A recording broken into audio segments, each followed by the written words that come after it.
What is going on, everybody? My name is Northy, and we are back for the Round 7 preview. Really excited to show this one off because it's our chance to go back to back to back. The first week, we managed to get ourselves a #1 win in top team, specifically for top 4. We came first. Then the week after, last week, we managed to get ourselves a Star Powers win, getting ourselves the 4th position. This week is our chance to go 3 in a row. Really excited because this week is a little bit on the ropes. However, I'm very excited to see what we can do with this week because obviously, as I've mentioned, the prize card opportunity for 3 in a row. But at the same time, this week we give ourselves our best shot of getting into the top 10 at any game mode. It's going to be a tough task. We are currently 18th, 15th, and 13th. I can't remember which game specifically, but we are in the top 20 for every single game mode. So I really want to continue that. Really want to keep that going. If I can get in the top 10, that'll be amazing. But it's all up to how this week goes. We're going to check out Star Powers first, however. And the team looks a little different. As I had mentioned, Brody Grundy is out. Last week I mentioned that Brody Grundy was not going to be playing. And I don't have any other hero Star Power players, so it's gonna have to be a regular Paddy Cripps. However, Paddy Cripps could be a really good one this week because he is up against North Melbourne. Carlton are playing North Melbourne, so you'd expect some pretty good results out of Carlton. Instead, we are taking out Darcy Parish and putting in Josh Kelly. He got himself a pretty good game against St Kilda. So that's really promising signs for him. Hopefully he can do even more in his game this week. Noah Anderson gets the call back, and so does Luke Parker. Obviously you can see 104 points is really good. And Luke Parker with 81 also really good. So those stay in. And Indigenous Multicultural, I'm going to keep Charlie Cameron in. Because Carl Amon and Charlie Cameron are the two I'm picking out of here. And you can see here my team star power, Bradley Hill, did not have the greatest game. He has played alright before, but he just hasn't as of late. He had his really good one and then hasn't been able to find it since. So we're going to stick with Charlie Cameron, see how it goes. He did kick 4 in that game, so I'm not sure how we're going to go about repeating. But Carl Amon, he is coming up against St Kilda, I think, Port vs Saints, if I'm being correct. So that'll be a tough one for him to really get his mitts on in the game. So we're going to go Charlie Cameron and see how he does. As I mentioned last week, this was our Star Powers win. We got number 4 and we are ranked 15 for Star Powers in general. I was hoping this week would look a little different for the team because I do think that the team could be better. However, that's not to say we could be doing huge things this week, as it is a top 30 game mode. So all it takes is for everyone to have solid games and we'll be golden. Obviously, that's better said than done, but next week, hopefully, we'll have some players who are a bit more reliable, because Noah Anderson, he averages 82, which is great, but he doesn't get 100 every week. He definitely doesn't. However, he is grasping onto his potential now. Luke Parker is much the same. You can see he got 81, little over his average, but he can also have off games, especially as he is a classic player. So, you know, the veterans of the league, they can have off days. Paddy Cripps is maybe the only one I'm confident to do really well, but he is only a silver player. And Josh Kelly, he's averaging 84, so we should see something good from him. Realistically, this team should be able to get me at the very least close, but that's if everything goes right. So Charlie Cameron's going to need to kick some goals, and Carl Amon will probably play a pretty decent game, I'd imagine. But it's really up to how Cameron goes, because he can either be very quiet with no goals, or busy with no goals even, and he won't be getting us the points we need. It's going to be the goals. The goals are really what is going to make or break this team, I think. I think Charlie Cameron's are question mark out of all of this, but definitely going to be interesting to see how this goes. Would like another prize card from Star Powers, because as I've mentioned previously before, if we check here, the Star Powers prize cards are really good.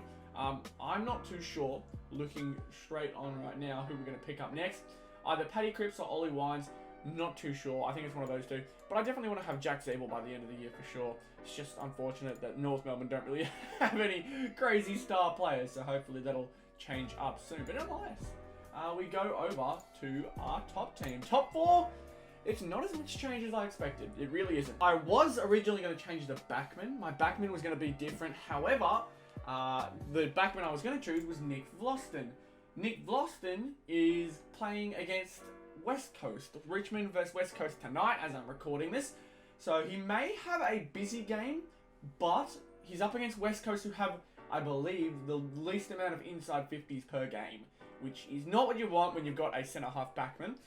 We'll see how it goes though. I don't know whether it's going to be a mistake or not, but Crisp can have really, really good games, as he showed in the previous week when we got our number one, or our place number one in top 4. Obviously, we got 141 last week. It's not what we were looking for here, but we want to see whether we can get ourselves a really high score with this team. This team has all the potential to. Bailey Smith, although last week didn't go our way, he is by far, like, by 8 points, he is the safest option in the averages.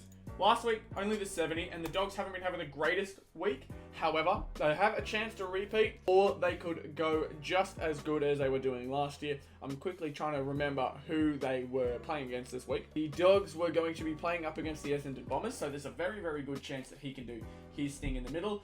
The good thing about Dogs players is that they're often very disposal heavy. They're midfielders, and since Bailey Smith is the forward line, he's in there, it's going to turn out pretty well for us. But we check out this team in general. Max Gawn's always a safe option. No more Brodie Grundy, unfortunately. We took him out eventually, but last week he did good for us in the star powers. It's just unfortunate now. So we're going to stick with Max Gawn. He remains one of the most consistent. We check out the season averages. Team English is the only one beating him right now, but last week he wasn't playing. And I've just double checked he's not playing again this week. There's a lot of ruckmen who are not playing at the moment. Team English done really, really well so far though. In a contract year, that's going to be huge for him. But Maxi Gawn, we're going to stick with. I think he's the safest option unless something goes horrifically wrong. Nankervis could be a good pickup too, but I don't know if he's playing either. We'll see what happens. But I think this team's alright. I think last week was just a really tough week. Smith only with 70 points. I think we had Steele in here who had a pretty average game for what we're used to from him. And same goes with Jack Crisp. He only had the 87 points. We've seen him get much higher than that, and there were plenty of players in the back who were getting close to 100 or even 90s. And so Jack Crisp definitely wasn't the correct option there. However, we go over to top 18. Things are a little different. Probably the biggest change is Luke Jackson is out in the forward line. We do not have him in there. He is switched in with Jordan De Goey. And a lot of my choices are a lot more season average based. Tex Walker's only had a couple games, so he's up there. But Bonts, De Goey, and Hawkins are all doing really, really well. Dylan Moore can catch on fire, and so can Joe Danaher. So I've kept them in there for the moment, but there's definitely some who could do just as well. I even contemplated putting in Zach Bailey, because Zach Bailey has actually had a pretty good season so far. And Isaac Smith is a winger. So we'll find out very quickly whether that is the right choice or not. But I'd like to believe that he's going to... we're going to be alright this week. Obviously, Jordan De Goey being in there, he gets himself on the ball every now and then, so that's always helpful. But so does Isaac Smith, and that may be my downfall. In the middle, though, the changes here. We've got Petraka out for Cripps, and originally I wasn't confident, but also realised very, very quickly that North Melbourne are playing Carlton, so there's a good chance that Paddy Cripps goes off, as most people seem to do against North, which is just painful to say out loud. Josh Dunkley, he is the switch out for Jack McRae. Josh Dunkley, I just haven't been paying enough attention to him. You can see here, he's got 108 game points on average, and he got 118 last week. There's a good chance that he just goes off this week. And then the backline. The backline's a little interesting. Obviously, we got Crisp in there. Then from there, we got Short, Sicily, Blitzarves, Vlosten, and Sinclair. Now, I'm not sure what to do with this final spot here. Sinclair or Whitfield, really. Whitfield has kind of turned it off as of late. Like, he hasn't been playing up to his standard. However, Jack Sinclair is having a little bit of a breakout season. Maybe it's just me not paying enough attention to his gameplay, and I haven't been paying attention to him last year. But he's caught my eye this year. We check Whitfield. He averages 82, and Sinclair averages 89. And Whitfield only got his points last week in like the final quarter. I was watching that Saints versus GWS game, and Sinclair looked a lot more busy throughout the game. Whitfield only looked busy in that fourth quarter. He just got a lot of possessions in a losing battle. So I think Sinclair will be able to put up a much better performance this week compared to Whitfield.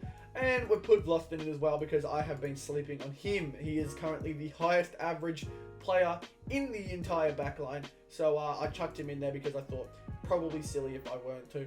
However, as I mentioned in top 4, they're playing West Coast, so I don't know how much they'll need him this week. We'll see what happens, but I think this is decent. It's probably going to be a mistake putting 2 Richmond backmen in. I may even change that up now because I really don't like having that. With the way that the Hawthorn team has been playing so far, obviously last week they kind of collapsed against Sydney, but I think that Hawthorn have all the chances in the world to put on some pressure throughout the game. I think Stephen May will be a pretty decent choice in that back line there.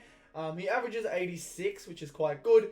So I'm really trying to go off those averages because even if they aren't as impactful as they usually are, at least it's still somewhat of a safe game because, you know, you don't want to end up going out there and putting in a bunch of players who, if they really can't play or if they have poor games, they're really, really poor. Which is why putting full forwards in always scares me. But I do like my chances with Hawkins. Maybe not Danaher, but Danaher can play really, really well, especially with that Brisbane coercion. They're all starting to click this year, so we'll see how that goes for him and for Joe himself. But last week, we got rank 71. And rank 18 for the season so far. So we've got to try and get ourselves a little bit lower here. 71 definitely will not cut it. So we've got to hope that we can get ourselves a better result here. But nonetheless, that is all for top team. I'm going to quickly go through my tips. Right, so as you can see right here, I've got Richmond taking home the game tonight against the West Coast Eagles. I know it's at Optus Stadium and Richmond often do struggle a bit outside of Melbourne, especially nowadays. But I'd like to think that they will be able to handle themselves tidily against a West Coast side that's really struggling. Geelong versus Fremantle seems to be the big game of the week. This one, I'm going to go with Fremantle. I'm on the Fremantle hype train. I want them to do really, really well. And Geelong have just been annoying me as of late. They ruined my tips in round 5. They beat my team in round 6. I want to see them suffer in round 7. I know it's at GMHBA, which is going to be mighty helpful for Geelong, but I'm going to tip Fremantle. I'm going to back them. I've got Adelaide versus GWS. Adelaide, very, very hard to kind of get a gauge on, but they've got a lot of young, exciting players. And when you consider the GWS has kind of got the same deal, except with a bit more age and a bit less flair at the moment, a bit less motivation, especially when you're getting older, that motivation that you find when you're younger, I'd imagine is quite difficult. And so Adelaide may be pushing extra hard this time around, and I'd imagine it's at Adelaide Oval. So home ground advantage will do well for them. We got Melbourne versus Hawthorn. I've got Melbourne. I think most people have Melbourne. They look like they could be one of the first teams in a while to go completely unbeaten in the season. It is that crazy right now. Melbourne are just on a different level compared to everyone else, and I'm honestly I'm calling it now. Melbourne are going to go back-to-back. I feel like they have to go back-to-back premierships this year. They're just so difficult. They have everything working for them, and so unless everything goes completely wrong, like losing a couple players due to COVID protocols, losing almost an entire team to COVID protocols like West Coast did earlier, I think Melbourne could potentially go the entire season undefeated unless something horrific goes wrong. And even then, last week, they kicked a whole lot of points and still beat Richmond. So, crazy stuff. But we got Saints versus Power. Saints have been quite impressive so far this year. Last year, obviously, we all realised that it was a bit of a disappointing year for them, but a bounce back at the moment. 5-1, I believe they are. Great stuff for St Kilda fans. And then they get a game against Port, who have only gotten 1 so far. So, unless things go totally wrong, this should be a 6-1 record for St Kilda by the end of the week. Next game, Carlton versus North Melbourne. I hate talking about any game with North Melbourne at the moment. Last year was funny. Last year all the losing in that was funny because I knew that we were going to get a number 1 pick or at least a high pick and things would at least be kind of fun. But North now, it's kind of like, it's happening again. I actually kind of had hopes that we'd get off the bottom of the ladder. And 6 rounds in, we're still down there. It's really tough. So Carlton should take it. North, unfortunately, are the team everyone picks on. We got Collingwood versus Gold Coast, however. Collingwood off of a really, really stunning Anzac Day game. That was a super entertaining game. However, Essendon, with the way they've been playing as of late, I wouldn't necessarily call it a massive win in terms of like improving and like showing people who they are. Really, Jack Ginnivan was the big story. His Anzac Day performance, the 5 goals, it was all great. Loved it. It was super entertaining to watch. However, Gold Coast, I think at the moment have a bit more of a complete side. Knowing where they are, they all back each other. And again, just as usual, Gold Coast goes. it doesn't show up on the scoreboard, and they find themselves in another deep hole this season. Let's hope the Gold Coast can take this one. Next game, though, Western Bulldogs versus Essendon. Two really struggling teams, surprisingly. This was a finals matchup last year. This was an elimination finals matchup. And here they are playing each other basically for their season right now. For any sort of credibility, if the Dogs don't win here, there's a good chance that everyone writes them off. If the Dons don't win here, they go to potential bottom 4 this season. It sets everything up quite poorly for the loser of this game. So we'll see how that one goes. But we go to Sydney versus Brisbane. I really, really like Brisbane this year. Again, they're kind of picking everything together, much like Fremantle.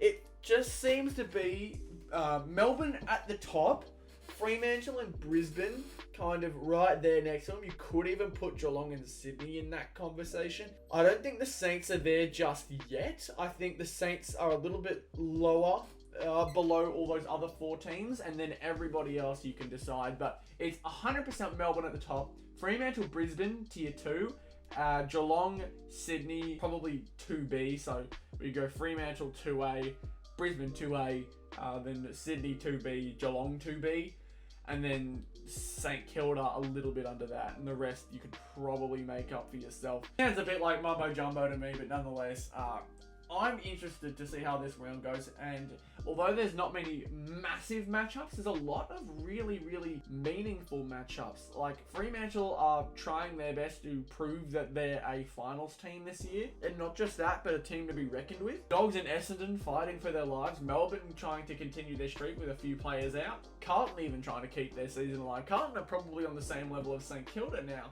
It's all really, really interesting. However, I'm hopeful that these tips work out in my favour. So we'll see how that one goes. Hopefully I didn't ramble for too long. I often do that. But nonetheless, that is it for this week so far. Round 7 preview. Best of luck to everybody competing this week. I hope everyone has everything go their way. Hopefully I can get myself another prize card. Multiple prize cards in a week will probably be the biggest goal at the moment. I think that's the biggest win we can possibly get, is a double prize card week. I don't know if it'll happen this week. Then again, you really can't predict any of that. It's all down to how players perform and how others have picked their team. So we'll see what happens, but nonetheless, I am excited. So, thank you all so much for watching this video. If you enjoyed, be sure to leave a like, subscribe to the channel if you are new, and I'll see you all for the next one. Enjoy your weekend of footy, and I'll see you all very, very soon. Goodbye.